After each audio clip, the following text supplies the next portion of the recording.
Hey, this is Glendon, making money with storage unit auctions.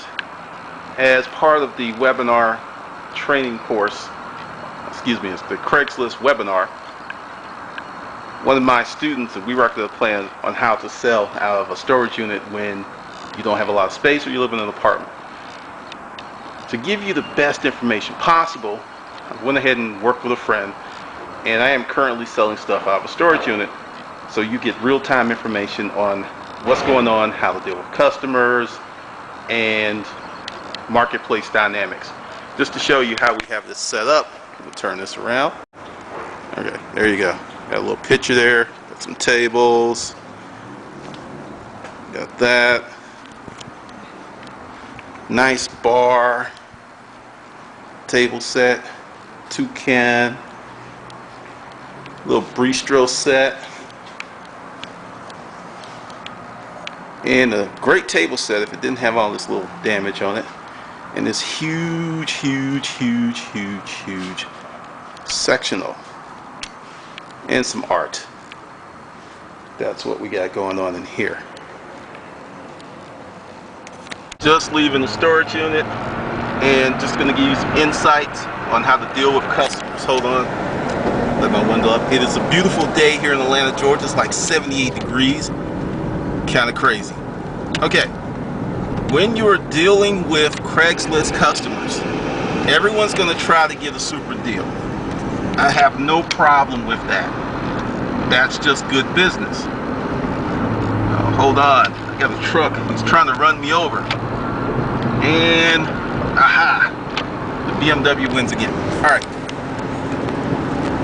Here's a few key points.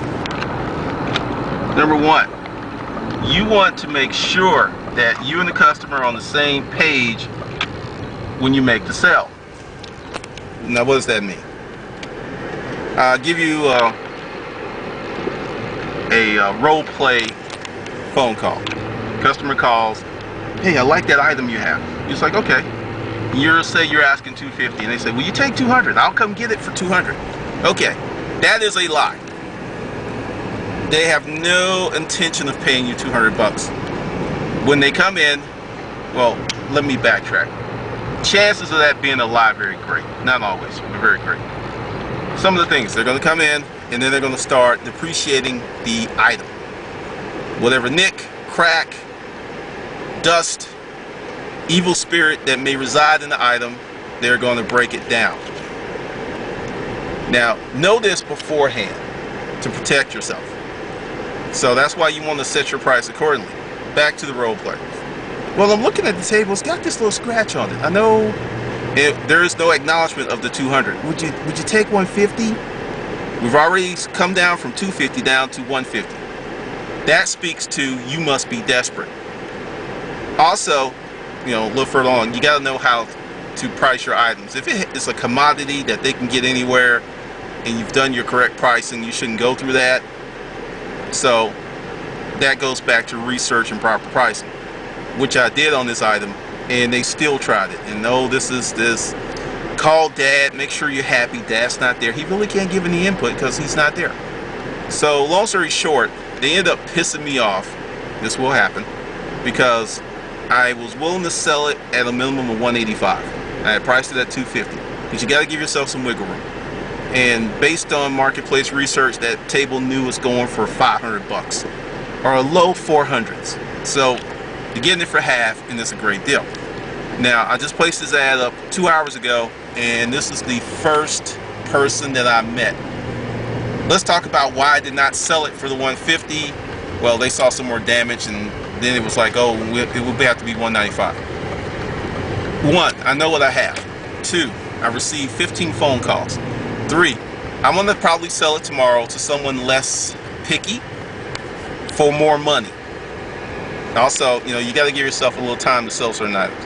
And I have a few more things. But as you saw the setup, you don't want to crowd up the unit, and you want to take advantage of the special. Now, if you rent a unit and get the special, your goal is to sell everything as quick as possible. That way you have money to pay rent, or you can move around and take advantage of another special at another storage auction property where you're not paying full boat rental each time. So that's a way for you to get a deal, sell stuff if you do not have in a garage, an apartment, a basement, an area to sell. I'm going to go more in depth on the selling side because right now everybody is aggressive. Everyone wants to haggle to the mat, and one of the things that's going on with storage auctions is everybody's going out there, so the price of the inventory is going up, and the prices that the end user, i.e. the customer, wants to pay is going down. So you got to be a really smart cat to make it these days. Alright, well, this is Glendon. We're making money with storage unit auctions.